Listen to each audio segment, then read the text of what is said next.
오늘 아침에 함께 묵상할 말씀은 출애굽기 32장 7절에서 9절 말씀입니다. 제가 봉독하겠습니다. 여호와께서 모세에게 이르시되 너는 내려가라. 내가 애굽 땅에서 인도하여 낸 내 백성이 부패하였도다. 그들이 내가 그들에게 명령한 길을 속히 떠나 자기를 위하여 송아지를 부어 만들고 그것을 예배하며 그것에게 제물을 드리며 말하기를 이스라엘아 이는 너희를 애굽 땅에서 인도하여 낸 너희 신이라 하였도다. 여호와께서 또 모세에게 이르시되 내가 이 백성을 보니 목이 뻣뻣한 백성이로다. 아멘. 오늘 본문은 모세가 하나님의 명령을 받기 위해서 시내산에 올라가 있는 동안에 일어난 사건을 기록하고 있습니다. 이스라엘 백성들은 하나님께 불순종하게 되죠. 이 일로 인해서 이스라엘 백성들은 하나님의 심판을 받게 되는데요. 그들 중에서 3,000명 가량이 죽게 됩니다. 이 시간에는 이스라엘 백성들의 실패의 원인에 대해서 먼저 살펴보고요. 이스라엘 백성들의 실패가 저와 여러분에게 주는 메시지를 함께 나누도록 하겠습니다. 본문에 드러난 이스라엘 백성들의 문제는요, 그들이 하나님을 섬기는 방법에 관한 것이었습니다. 본문에서 이스라엘 백성들은 하나님께서 보시기에 올바른 방법과 하나님께서 금하신 방법을 뒤섞어서 예배를 드렸습니다. 다시 말해서 이스라엘 사람들의 예배에는 정당한 부분과 하나님께서 미워하시는 부분, 하나님께서 금지하신 부분이 공존한 것이죠. 정통과 비정통이 함께 했다고 말할 수 있습니다. 먼저 이스라엘 백성들의 예배에서 잘못된 부분, 그러니까 정통에서 벗어난 부분, 하나님께서 금지하신 부분을 생각해 보면요, 이스라엘 백성들은 어떻게 예배를 드리죠? 우상을 만들어서 예배를 드립니다. 금송아지를 만들어 놓고 그것이 그들을 구원한 신이라고 말하지요. 이스라엘 백성들은 십계명의 제2계명을 어기게 됩니다. 십계명의 제2계명이 기록된 출애굽기 20장 4절과 5절을 보시면요, 너를 위하여 새긴 우상을 만들지 말고 또 위로 하늘에 있는 것이나 아래로 땅에 있는 것이나 땅 아래 물속에 있는 것에 어떤 형상도 만들지 말며 그것들에게 절하지 말며 그것들을 섬기지 말라. 아멘. 우리 주님께서는 눈에 보이는 형상을 만들어 놓고 숭배하는 일을 금지하십니다. 이것이 이스라엘 백성들의 문제였는데요. 이스라엘 백성들이 열심히 금을 모아서 금송아지를 만든 데에는 이유가 있었는데요. 잠시 설명을 드리면요. 당시 사회의 사람들은 눈에 보이는 우상이 그들이 믿는 신의 임재를 보장한다고 믿었습니다. 다시 말해서 우상만 가지고 있으면 그들이 믿는 신이 그들과 함께 한다고 생각한 것이죠. 현대의 사람들이 부적을 가지고 다니면서 마음의 안정을 얻으려 하는 것과 비슷하다고 말할 수 있습니다. 눈앞에 있는 우상을 보면서, 만들어진 우상을 보면서 신이 지금 나와 함께하고 있구나. 그러니까 나는 안전하다. 나는 불안하지 않아도 된다. 이렇게 확신했던 것이죠. 그리고 또한 중요한 사실이 하나 있는데요. 이러한 우상 숭배의 문화, 우상을 만들어 놓고 신을 섬기는 방식은 당시 사회에서 만연했다는 것입니다. 고대 근동 지역에서 이스라엘을 제외한 모든 민족들은 예외 없이 우상을 통해서 자신들의 신을 섬겼습니다. 이스라엘 주변의 부강한 국가들도 모두 우상 숭배를 하였습니다. 이스라엘 사람들은 얼마 전까지만 해도 이렇게 우상 숭배가 상식이었던, 우상 숭배가 만연했던, 당연히 우상 숭배를 하는 것이 옳다고 여겼던 이집트에 살았죠. 오늘 본문에서 그들은 자신들에게 그동안 익숙했던 방식, 자신들에게 편안한 방식, 그들의 마음에 안정을 주는 방식으로 하나님을 섬기고자 했던 것입니다. 우상이 없이 하나님을 예배하려 하니까 뭔가 허전했던 것이죠. 하나님의 말씀대로 우상 숭배를 금지하는 주님의 명령대로 하나님을 예배하려 하니 불안한 마음이 있었기 때문에 우상을 만들었던 것입니다.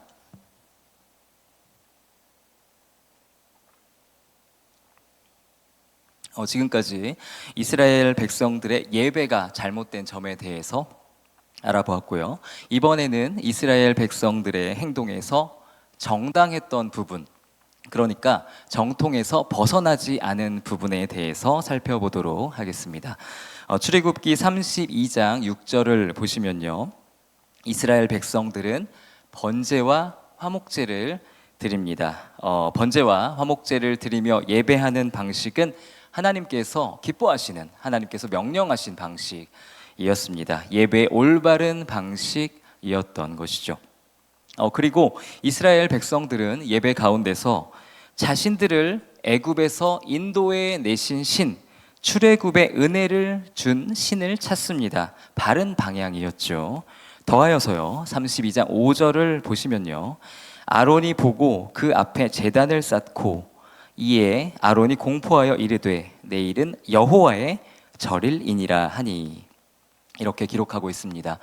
이스라엘 백성들은 다른 신을 부르고 있는 것이 아닙니다. 여호와 하나님을 부르고 있었던 것이죠. 그들은 자신들을 인도해 내신 여호와 하나님을 기억했고요, 나름대로 출애굽에 대한 감사도 하고 있었습니다. 그들에게 기적을 베푸신 여호와 하나님에 대한 인식을 가지고 있었던 것이죠. 그러므로 정리해 보면요, 이스라엘 백성들의 문제의 핵심은요, 하나님을 섬기는 데 있어서 올바른 방식과 이방인의 방식을 혼합한 것이었습니다. 거룩한 방식과 세속적인 방식이 섞인 것이죠. 오늘 본문이 저와 여러분에게 주는 경고가 있는데요, 그것은요, 이 세상에는 절대로 섞여서는 안 되는 것들이 있다는 것입니다. 어울릴 수 없는 것들이 있는 것이죠. 거룩하신 하나님의 길과 세상적인 길은 함께 할 수가 없는 것이죠. 저와 여러분의 삶에서 문제가 되는 것이 무엇입니까? 그것은 하나님도 아쉽고 세상도 아쉽다는 것입니다. 하나님만 100% 신뢰하며 살자니 너무 불안할 때가 있는 것이죠. 하나님만 믿고 있다가는 뭔가 큰일 날 것 같습니다. 하나님의 말씀도 물론 좋지만 어느 정도 인간적인 방법을 사용하면서 살고 싶은 것이죠. 하나님께 맡기기도 하지만 혹시 모르기 때문에 세상적인 대안을 준비해 놓고 싶은 것이 우리의 모습인 것입니다. 구약 성경의 예언서들을 읽어보면요, 선지자들이 끊임없이 이스라엘 백성들의 회개를 요구하는데요, 당시 이스라엘 백성들은 사실 하나님을 완전히 떠나지는 않았습니다. 그들에게 있어서 여호와 하나님은 여전히 삶의 일부분이었습니다. 당시 이스라엘 백성들의 문제는 다른 것이었는데요, 그것은 그들이 여호와 하나님과 다른 신들을 겸하여 섬기는 것이었습니다. 그들의 혼합된 신앙생활이 문제였던 것이죠. 쉽게 말해서 그들의 하나님 반, 세상 반의 신앙생활이 문제였던 것입니다. 오늘 본문을 보시면요, 하나님의 방식과 이방인들의 방식을 동시에 사용해서 하나님을 예배한 이스라엘 백성들이 어떻게, 무엇이라고 정의되고 있습니까? 부패한 백성, 목이 뻣뻣한 백성이라고 정의되고 있습니다. 이스라엘 백성들이 어느 정도 올바른 면을 가지고 있다고 해서 하나님께 인정을 받은 것이 전혀 아니죠. 이스라엘 백성들의 혼합된 신앙생활은 그들이 하나님의 심판을 받는 근거가 됩니다. 이도 저도 아닌 그들의 신앙이 결국에는 그들을 해치게 된 것이죠.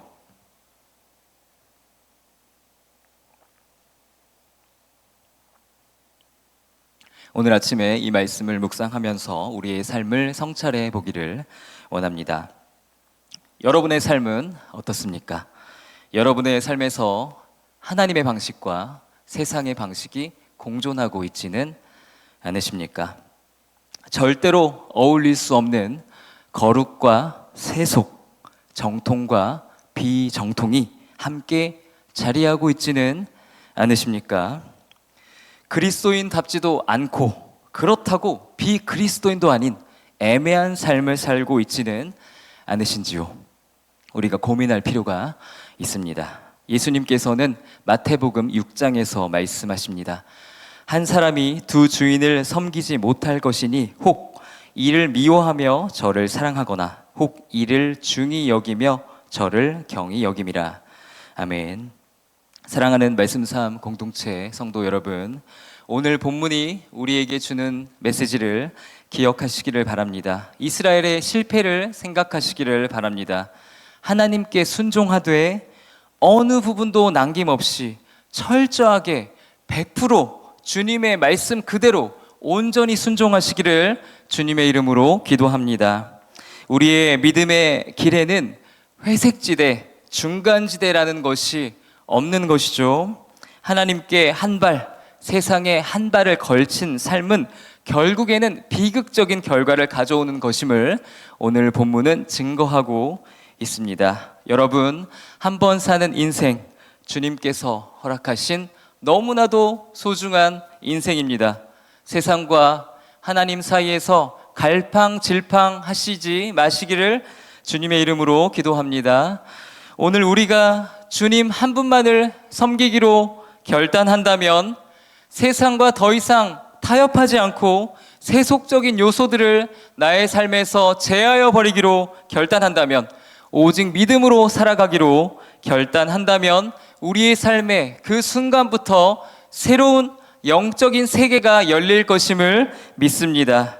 그때 우리의 삶은 하나님께서 주시는 아름답고 신령한 복이 가득한 삶이 될 줄 믿습니다. 온전히 주님만 따르시기를 주님의 이름으로 축복합니다. 다 같이 기도하시겠습니다. 주님, 우리의 삶에서 인간적인 부분들, 세속적인 부분들 제하여 주옵소서. 순결한 주의 신부가 되게 하옵소서. 하나님의 말씀에 순종하되 전적으로 100% 순종하게 하옵소서. 연약하고 부족합니다. 때로는 믿음 하나만으로는 안 될 것 같다는 의심이 찾아올 때도 있습니다. 주님, 우리에게 더 큰 믿음을 주옵소서. 믿음의 길을 온전히 걸어감으로 주님의 살아계심을 체험하게 하옵소서. 예수님의 이름으로 기도드립니다. 아멘.